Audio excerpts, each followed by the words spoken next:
আজকে বুদি মধ্যপাড়া বাইশপুকুর সংলগ্ন তাফসিরুল কোরআন মাহফিল এলাকাবাসী ও যুব সমাজের উদ্যোগে আয়োজিত করা হয়েছে। উক্ত মাহফিলের সভাপতি আমার প্রাণপ্রিয় উস্তাদ, আমার খুবই মোহাব্বতের উস্তাদ আল্লামা হাফেজ মাওলানা মুশাররফ হুসাইন খান সাহেব। হজরতের ঋণ আমি কখনো ভুলতে পারবো না। হজরতের ঋণের দাবি দাবা দেবার মতো কোনো শক্তি ও সামর্থ্য আমার নাই। আমি যখন ছোট ছিলাম তখন থেকে হুজুর আমাকে খুব মহব্বত করতেন, এমনকি খুব অনেকেই মহব্বত করতেন। হুজুরের কথা মাথায় আসলো, এই জন্য কথাগুলো বলতেছি। গত কয়েকদিন আগেও আমার সাথে হুজুরের আপনাদের পাশে এক পুরা কান্দুলিয়া বাজারের মধ্যে দেখা। হুজুর আমাকে মহব্বত করে কাছে ডাইকা নিয়ে আমাকে সকলের সাথে পরিচয় করা দিতেছেন, এটা আমার নাতি হয়। তো আসলে একটা কথা কি, নিজের এলাকার মধ্যে দেখা যায় বড় কারো দাম পাওয়া যায় না। তো আমি দেখলাম আমার উস্তাদ আল্লামা মুশাররফ হুসাইন খান সাহেব বারাকাল্লাহু ফি হায়াতিহি, ওনার বিভিন্ন জায়গায় আলহামদুলিল্লাহ খুব ভালো অবস্থা। আমি হুজুরদের সাথে একটু একটু চলাফেরা করার কারণে, অল্প অল্প কিছু সোহবত পাওয়ার কারণে হয়তো আজকে আপনাদের সামনে আসতে পারছি, বসতে পারছি। হুজুরের পরামর্শেই আমার নানা পাশে বসা, আমার নানা আমার হুজুরের পরামর্শে আমাকে চট্টগ্রামের মেখল মাদ্রাসায় ভর্তি করছিলেন। তো ওইখান থেকে আমার লেখাপড়ার আইলমে জগতের যাত্রা শুরু হয়েছে। কথাগুলো এই জন্য বলতেছি কারণ আমার এখানে উস্তাদের নামটা যখন আসছে তো হুজুরের কথা আমার এমনিতেই মনে পড়তেছে। যাই হোক, আজ আয়াতে কারিমা তেলাওয়াত করেছি। আল্লাহ পাক কোরআন কারিমের মধ্যে বলতেছেন, ইয়া আইয়ুহাল ইনসান, হে দুনিয়ার মানব জাতি, হে দুনিয়ার মনুষ্য জাতি, দুনিয়ার মধ্যে শোনো, ইন্নাকা কাদিহুন, নিশ্চয়ই তোমাদেরকে পরিশ্রম করতে হবে, সাধনা করতে হবে। ইলা রাব্বিকা কাদহান ফামুলাকি, যদি তুমি তোমার প্রভুকে পাইতে চাও, যদি তোমার প্রভুর সাথে সাক্ষাৎ করতে চাও, যদি তুমি তোমার প্রভুর সন্নিকটে যাইতে চাও, যদি তোমার প্রভুর মায়া ও মহব্বতের মধ্যে পড়তে চাও, যদি তুমি তোমার মাওলা পাকের রহমতের কাছে যাইতে চাও, তাহলে দুনিয়ার মধ্যে কঠোর সাধনা করতে হবে। আল্লাহ পাক অন্য আয়াতে কারিমার মধ্যে বলে দেন, বান্দা দুনিয়ার মধ্যে তুমি কঠোর সাধনা করবা, তোমাকে রাস্তা বাতলায় দেই, রাস্তা শিখায় দেই। শোনো, ইয়া আইয়ুহাল ইনসান, দুনিয়ার মধ্যে শোনো শোনো, তুমি কঠোর পরিশ্রম করবা, কঠোর সাধনা করবা। ঠিক কিভাবে করবা, কিভাবে করবা? ইয়া আইয়ুহাল্লাযীনা আমানুত্তাকুল্লাহ, হে দুনিয়ার বান্দা শোনো, দুনিয়ার মধ্য থেকে আগে সর্বপ্রথম আমি আল্লাহর উপর ঈমান আনো। আমি আল্লাহর উপর যখন তুমি ঈমান নিয়ে আসলাম, ঈমান নিয়ে আসার পরেই তুমি সর্বপ্রথম তোমার অন্তরের মধ্যে ভয় ঢুকায় নাও। কিসের ভয়? আমি আল্লাহ এক আছি, আমি এক আল্লাহ চাইলে তোমাকে ফানা করে দিতে পারি, আমি এক আল্লাহ চাইলে তোমাকে জমিনের মধ্যে টিকায় রাখতে পারি। এই আসমান ও জমিন, সাত আসমান সাত জমিন যদি বলি ভুল হবে না। এই দুনিয়ার মধ্যে যত কিছু আছে সমস্ত কিছু আল্লাহ পাক সৃষ্টি করছেন। লাহু মুলকুস সামাওয়াতি ওয়াল আরদ, এই দুনিয়ার মধ্যে যা কিছু আছে, শুধু তাই না, আসমানের মধ্যে যা কিছু আছে, সামাওয়াত ওয়াল আরদ, সামাওয়াত আসমানকে সৃষ্টি করছেন আমার আল্লাহ, জমিনকে সৃষ্টি করেছেন আমার আল্লাহ। বড় মায়া ও মোহাব্বত করে বান্দা শোনো, এখন তুমি যদি আমাকে পাইতে চাও, আল্লাহ বলতেছেন, যদি বান্দা তুমি আমাকে পাইতে চাও, তাহলে সর্বপ্রথম তুমি তোমার অন্তরের মধ্যে আমি আল্লাহর ভয় ঢুকাইয়া নাও। ইয়া আইয়ুহাল্লাযীনা আমানু, তুমি ঈমান আনো, ইত্তাকুল্লাহ, আমি আল্লাহকে ভয় করো, ওয়া কুনু মা'আস সাদিকিন, এবং তারপর পরেই বান্দা দুনিয়ার মধ্যে চলবা। কিভাবে চলবা? আমি তোমাকে সিস্টেম বইলা দেই, আমি তোমাকে রাস্তা বইলা দেই। কে শিখায়? আল্লাহ শিখায়। কে শিখায়? আল্লাহ শিখায়। আল্লাহ শিখাইতেছেন বান্দা দুনিয়ার মধ্যে শোনো, যদি দুনিয়ার মধ্যে চলতে চাও, কার সাথে চলবা? কার সাথে চলবা? ওয়া কুনু মা'আস সাদিকিন, বান্দা তুমি যদি চলতে চাও, তুমি ওই সত্যবাদীদের সাথে চলো যারা আল্লাহ তাআলার রাস্তায় গিয়েছে, যারা আল্লাহর রাস্তার জন্য কবুল হয়েছে, তাদের সাথে চলো। আপনি আমি যখন সূরাতুল ফাতিহা পড়ি, প্রত্যেক নামাজের মধ্যেই পড়ি আলহামদুলিল্লাহি রাব্বিল আলামিন, সর্বপ্রথম আল্লাহ পাকের শুকরিয়া গাই, আল্লাহ পাকের প্রশংসার নিয়ামত গাই। আর রহমান আর রহিম, আল্লাহ পাক কত বড় দয়ালু, কত বড় মায়াবী, আল্লাহ পাকের নিয়ামতের শুকরিয়া আদায় করি। আল্লাহ পাক কিতাব প্রকাশ করি, আল্লাহ পাক বড় রহমান, দুনিয়ার জন্য রহমান। তাফসিরে বাইজাবির মধ্যে লেখে, তাফসিরে বাইজাবির মধ্যে ইমাম বাইজাবি রহমাতুল্লাহি আলাইহি লিখতেছেন, যদি আর রহমান আল্লাহ পাক দুনিয়ার জন্য বড় রহমান, এবং আর রহিম আল্লাহ পাক আখিরাতের জন্য রহিম। বান্দা তুমি দুনিয়ার জমিনে চলতেছো, ইহুদি হইছো, কাফের হইছো, মুশরিক হইছো, আল্লাহ তোমাকে খাবারের অভাব রাখেন নাই, আল্লাহ পাক তোমাকে চালানোর অভাব রাখেন নাই। বান্দা তুমি জমিনের মধ্যে যেইভাবেই চলো না কেন, আমার আল্লাহ তোমাকে মহব্বত করেন, আমার আল্লাহ তোমাকে চালাইতেছেন। বান্দা শুধু তুমি একটু তোমার ধ্যানটাকে ঘুরাইয়া দাও, শুধু তুমি তোমার খেয়ালটাকে ঘুরাইয়া দাও। আল্লাহ পাক আসমানের মধ্যে, প্রথম আসমানের মধ্যে আল্লাহ পাক কুদরতি ভাবে আসেন, আয়েশা বান্দাকে ডাকেন, বান্দা শোনো, রাত্র যখন গভীর হয়ে গেল, বান্দা তুমি আসো, ফিরে আসো, ফিরে আসো, আমি মাওলার দিকে ফিরে আসো, আমি মাওলাকে ডাক দাও, আমি মাওলাকে ডাক দাও, আমি মাওলা তো বড় দয়ালু, তুমি আমার কাছে গুনাহ করছো, গুনার মাফ চাইলা, আমি তোমাকে মাফ করে দেব। তোমার রিজিকের অভাব আমি মাওলার কাছে চাও, আমি মাওলা তোমাকে মাফ কইরা দিব। এত বড় দয়ালু আল্লাহ, সে আল্লাহকে আপনি আমি ভুলে গেছি। অথচ কবি বলতেছেন, যার চেহারা দম বগুয়াদ আল্লাহু নাগুয়াদ টুনটুনা টুনটুনা টুটু বদহর সমামি আয়াদ কে টুটু কেদার মানা বগুয়াদ আল্লাহু। কবি বলতেছেন, দুনিয়ার মানুষ শোনো শোনো শোনো, আজকে তুমি আমি বড় গুনাহগার, তুমি আমি আমার মাওলা পাককে ডাকি না, তুমি আমি আমার মাওলা পাককে ভুলে গেছি। কিন্তু একটা ঘড়ির দিকে তাকাইয়া দেখো, একটা ঘড়িও আল্লাহ পাকের নিয়ামতের শুকরিয়া গায়, আল্লাহ পাককে ডাকে, যার সে হরদম বগুয়াদ আল্লাহু, সে সদা সর্বদা সে আল্লাহ আল্লাহ আল্লাহ আল্লাহ আল্লাহ আল্লাহ করতেছে। নাগুয়াদ টুনটুনা টুনটুনা টুটু, আজকে তুমি আমি বান্দা, তুমি আমি গুনাহগার বান্দা, তুমি আমি দুই চোখে দেখতেছি, তোমার আমার এই দুনিয়ার কান শুনতেছে, সে টুনটুন আওয়াজ করতেছে। আসলে কিন্তু সে টুনটুন আওয়াজ করে না, সে টুনটুন আওয়াজ করে না, সে আমার আল্লাহকে ডাকে, আল্লাহ আল্লাহ আল্লাহ বলে ডাকতেছে। আজকে আপনি আমি গুনাহগার, চোখের দিকে তাকাইয়া দেখি, চোখের দিকটাকে একটু আয়নার মধ্যে তাকাইয়া দেখি, এত সুন্দর চোখ, এই চোখ দুইটা যদি ভিতরে না দিয়া যদি বাহিরে দিত, কতই না জানি খারাপ দেখা যাইতো, কতই একটা অন্যরকম বিশ্রী দেখা যাইতো। আমার আল্লাহ বড় আল্লাহ, আমার আল্লাহ বড় মায়াবী আল্লাহ, আমার আল্লাহ বড় মায়া করে, বড় মহব্বত করে আপনার আমার চোখটাকে এত সুন্দর করে সাজায় দিচ্ছেন, এত টানা টানা চোখ। এ বান্দা, তোমার চোখের চোখের উপর তোমার এক ধরনের এক পাপড়ি দিয়া দিছি। কেন দিয়েছি জানো নি? কারণ তোমার ওই পাপড়ি দুইটাকে দিয়া দিছি এত সুন্দর করে। দুনিয়ার সূর্য যখন তোমার চোখের দিকে পড়ে, সূর্যের আলো যখন তোমার চোখের মধ্যে পড়ে, তোমার চোখ যেন নষ্ট না হয়। দুনিয়ার কত ধুলাবালু, কত কিছু পড়তেছে, ওই চোখ দুইটা যেন নষ্ট না হয়। এই জন্য বান্দা, তোমার চোখের হেফাজতের জন্য আমি আল্লাহ ছোট্ট করে চোখের পাতিগুলা দিয়া দিলাম, কত সুন্দর করে তোমাকে সাজাইলাম। কান দিলাম, কানের উপর আবার পর্দার ব্যবস্থা করে দিলাম, যেন কোনো ময়লা কোনো কিছু যেন তোমার কানের ভিতরে না প্রবেশ করতে পারে। একটু চিন্তা করে দেখেন, আপনার বিবেকটাকে একটু নাড়াইয়া দেখেন, একটু অবস্থাটাকে পরিবর্তন করে দেখেন। আল্লাহ পাক কত মায়া করে, কত মহব্বত করে আপনাকে আমাকে বানাইছেন।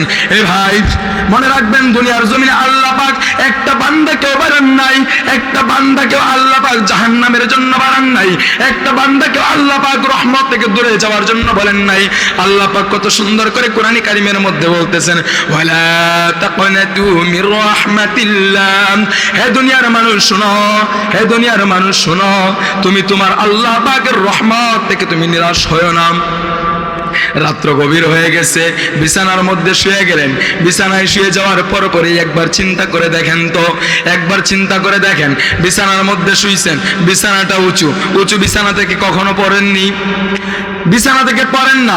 হাদিসের মধ্যে আছে রাসূল সাল্লাল্লাহু আলাইহি ওয়াসাল্লাম বলেন, যদি কোনো ব্যক্তি দুনিয়ার জমিনে ওযু করে বিছানার মধ্যে শুইতে যায়, শুইয়া ঘুমাইয়া গেল, ঘুমায়া যাওয়ার পরে তার যে পরনের পোশাক আছে, পরনের কাপড়ের মধ্যে একটা ফেরেশতা এসে তার ওই পোশাকের সাথে সাথে শুয়ে যায়, তার ওই পোশাকের মধ্যে শুয়ে যায়। শুয়ে গিয়া যখন ওই বান্দাটা নাড়াচাড়া করে, তখন আল্লাহ পাকের কাছে বলে, আল্লাহ, তোমার এই বান্দা ওযু করে শুইছে, তোমার এই বান্দা তোমাকে বড় মহব্বত করে, তোমার ওযু করে পবিত্র অবস্থায় শুইছে।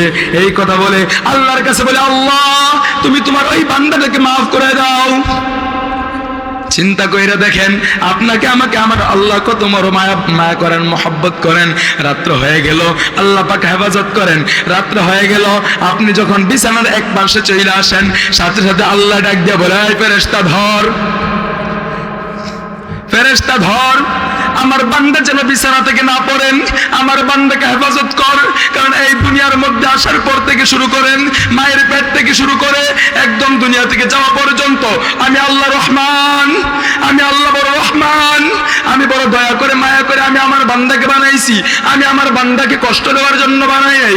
হয়তো আমার বান্দা গুনাহ করবে, হয়তো আমার বান্দা ভুল পথে চলবে, কিন্তু আমি মাওলা পাকের দিকে একবার যদি সে তার নজরটাকে ঘুরাইয়া দেয়, সে একবার যদি তার মধ্যে মহব্বত নিয়ে আসে, মহব্বত নিয়ে আইসা যদি বলে, আল্লাহ, দুনিয়ার জমিনে ভুল করছি, ইয়া আল্লাহ, সদা সর্বদাই ভুল করতেছি, আমার মতো গুনাহগার মনে হয় পৃথিবীর মধ্যে নাই। আল্লাহ পাকের কাছে দুইটা হাত তুলে উপরের দিকে তুইলা দেন, দেখেন আল্লাহ পাক বড় মায়াবী, বড় দয়ালু, বড় রহমান। আল্লাহ পাক সাথে সাথে আপনার গুনাহগুলোকে মাফ করে দিবেন। আল্লাহ পাক এত বড় গফুর, এত বড় গফফার। আল্লাহ পাক দুনিয়ার জমিনে সমুদ্রের ফেনা হইতে ফেনা পর্যন্তও যদি গুনাহ করেন, আল্লাহ পাক কোনো কিছু নেন না। আল্লাহ পাকের কাছে একবার দুইটা হাত তুইলা দেন, আল্লাহ পাক দেখেন মায়া করে মহব্বত করে আল্লাহ পাক ক্ষমা করে দিবেন। একবার চিন্তা করে দেখেন, আল্লাহ পাক নিজেই বলতেছে, বান্দা তুই গুনাহ করস। শয়তান যখন আল্লাহ পাকের কাছে গিয়া বলে, ইয়া আল্লাহ, আমি তো অনেক দুনিয়ার মধ্যে অনেক ভালো কাজ করছি, অনেক নেকের কাজ করছি, ইয়া আল্লাহ আমাকে শক্তি দাও, আমাকে শক্তি দাও, আমি যেন তোমার বান্দাকে চতুর্দিক থেকে শয়তানি করে, চতুর্দিক থেকে ধোঁকা দিয়ে আমি যেন তোমার বান্দাকে দুনিয়ার মধ্যে থাকা অবস্থায় জাহান্নামের কাজকর্ম করাইতে পারি। আল্লাহ পাক বলেন, যা দিয়া দিলাম, তুই যা, তুই যত ধোঁকা পারিস ধোঁকা দিতে থাক। আমার আল্লাহ বড় মায়াবী, বড় দয়ালু। শয়তান যখন বলে, যাও তোমার বান্দাকে এখন জাহান্নামের দিকে নিয়ে যাব, আমার আল্লাহ বলে, শয়তান শোন, তুই আমার বান্দাকে তুই জাহান্নামের দিকে নিয়ে যাবে কিভাবে? তোকে চারটা রাস্তা দিয়েছি, ডাইনে থেকে আক্রমণ করবি, বামে থেকে আক্রমণ করবি, সামনে থেকে আক্রমণ করবি, পিছন থেকে আক্রমণ করবি। কিন্তু আমি বড় আল্লাহ, আমি বড় রহমান, আমি বড় দয়ালু, আমি বড় গফফার, আমি গফুর। আমার বান্দার জন্য দুইটা দিক এখনো খোলা রাখছি। আমার বান্দার নিচের দিকে যখন কপালটাকে নিচু করে সেজদা দুইটা দিয়া দিবেন, দিয়ে সেজদার মধ্যে গিয়া যখন আমি মাওলার কাছে বলবে, আল্লাহ, ভুল করে ফেলেছি, ইয়া আল্লাহ মাফ করে দাও। যখন আসমানের দিকে দুইটা হাত তুলে বলবে, আল্লাহ, তুমি মাওলার কুদরতের কোনো সীমা নাই, তুমি মাওলার প্রতি আল্লাহ বড় অন্যায় করেছি, দুনিয়ার মধ্যে বড় গুনাহ করেছি, আল্লাহ তুমি আমাকে বড় মায়া করে মহব্বত করে মাফ করে দাও। আমার আল্লাহ এত বড় দয়ালু, আমার আল্লাহ এত বড় মায়াবী। আল্লাহর সাথে সাথেই আপনার আমার জীবনের গুনাহগুলি মাফ করে দিবেন। তো চিন্তা কইরা দেখেন, কোন আল্লাহ আপনাকে আমাকে পাঠাইছেন, কোন আল্লাহ আপনাকে আমাকে সৃষ্টি কইরা পাঠাইছেন। কেন ভাই, একটু সময়, অল্প সময় নিজের জীবনটাকে নিয়ে চিন্তা করি। হাদিসের মধ্যে আছে, রাসূল সাল্লাল্লাহু আলাইহি ওয়াসাল্লাম বলেন, দুনিয়ার মধ্যে চলতেছো, বান্দা আল্লাহকে নিয়ে চিন্তা করতে হবে না। লা তাতাফাক্কারু ফিল্লাহ, তোমার আল্লাহকে নিয়ে চিন্তা করতে হবে না। তাফাক্কারু ফি খালকিল্লাহ, তুমি তোমার আল্লাহ পাকের, তোমার মাওলা পাকের, তোমার প্রভুর সৃষ্টি জীব নিয়ে একটু চিন্তা করো। আপনি আমি দুনিয়ার জমিনের মধ্যে আছি, আল্লাহ পাকের চিন্তা বাদ দিলাম। আল্লাহ পাক কোথায় আছেন, আল্লাহ পাক কোন অবস্থায় আছেন জানা দরকার নাই বাবা। আপনি আমি শুধু চিন্তা করি আল্লাহ পাক এত মায়া করে, এত মহব্বত করে কি করে আপনাকে আমাকে বানাইলেন। আল্লাহ পাক এই গাছগাছালিগুলা কেন পাঠাইলেন? আজকে ছোট গাছের মধ্যে বড় ফল হয়, বড় ফল গাছের মধ্যে ছোট ফল গাছ কেন হয়, ফল কেন হয়? এত ব্যাখ্যায় যাব না, কারণ এত ব্যাখ্যায় যাওয়ার মতো সময়ও আমার কাছে নাই। শুধু এতটুকু কথাই বলতে আসছি যে বাবারে চিন্তা করে দেখেন, নিজের অন্তরটাকে ঘুরাইয়া দেন, নিজের অন্তরটাকে ঘুরাইয়া দেন, একবার চিন্তা করেন। আল্লাহ পাকের কথা বলতেছিলাম, আল্লাহ পাক বলছেন দুনিয়ার জমিনে বান্দা তুমি কষ্ট আর মুজাহাদা করো, তুমি আমাকে মাইনা চলো, ঈমান আনো, আল্লাহ পাককে ভয় করো। যদি এগুলা করতে পারো, দুনিয়ার জমিনে ভালো মানুষের সাথে চলাফেরা করতে পারো বান্দা, তাহলে মনে রেখো তোমার জন্য আমি আল্লাহ সুন্দর ব্যবস্থা রাখছি। আল্লাহ পাক ওয়াদা করে দিয়েছেন বান্দা তোমার জন্য, তুমি যদি ভালো অবস্থায় চলতে পারো, দুনিয়ার মধ্যে ভালো কাজ করতে পারো, নেক কাজ করতে পারো, তাহলেই তোমার জন্য আখিরাতের জন্য সুসংবাদ। উলাইকা আলা হুদাম মির রাব্বিহিম ওয়া উলাইকা হুমুল মুফলিহুন। বান্দা তুমি দুনিয়ার মধ্যে হেদায়েত প্রাপ্ত, আখিরাতের মধ্যেও সফলকাম। আল্লাহ পাক কোরআনে কারিমের মধ্যে সূরাতুল মাইদার মধ্যে বলতেছেন, সূরাতুন নিসার মধ্যে বলছেন ইন্নাল্লাযীনা কাফারু ওয়া সাদ্দু আন সাবিলিল্লাহি ক্বাদ দাল্লু দালালান বাঈদা ইন্নাল্লাযীনা কাফারু ওয়া যালামু লাম ইয়াকুনিল্লাহু লিয়াগফিরা লাহুম। আল্লাহ পাক নিজেই বলতেছেন ইন্নাল্লাযীনা কাফারু ওয়া যালামু। হে মানুষ শুনে রাখো, দুনিয়ার জমিনে তুমি নিশ্চয় যদি গুনাহ করো, যদি ঈমান না আনো, ওয়া যালামু এবং দুনিয়ার মানুষদের উপর যদি জুলুম করো, নেককার বান্দা চলতেছে, নেককার বান্দার সাথে তুমি জুলুম করলা। কিভাবে জুলুম করবা?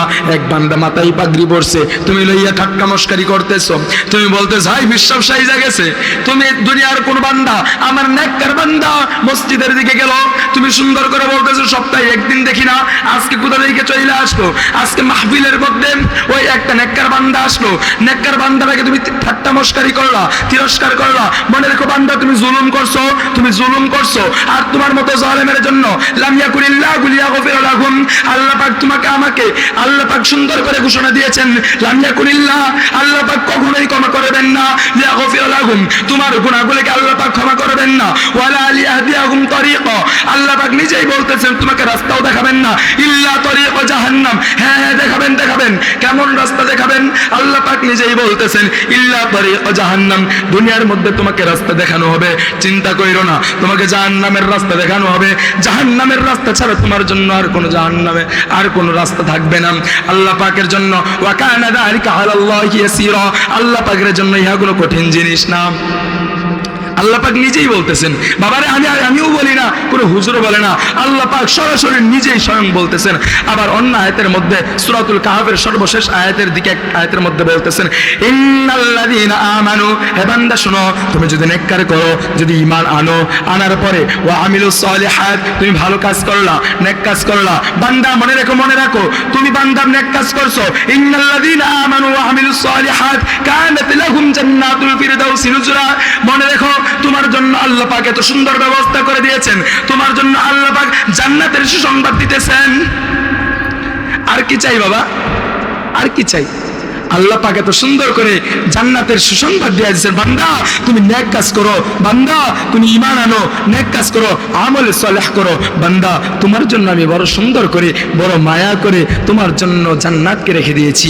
তুমি যদি জান্নাতকে নিতে পারো, জান্নাত তোমার। আল্লাহ পাক নিজেই বলছেন লা ইয়াবগুনা আনহা হিওয়ালা। বান্দা তুমি যখন জান্নাতে যাইবা, তোমার ওই জান্নাত থেকে বাইরে হইতে মন চাইবে না। আল্লাহ পাক এত সুন্দর করে দিয়েছেন।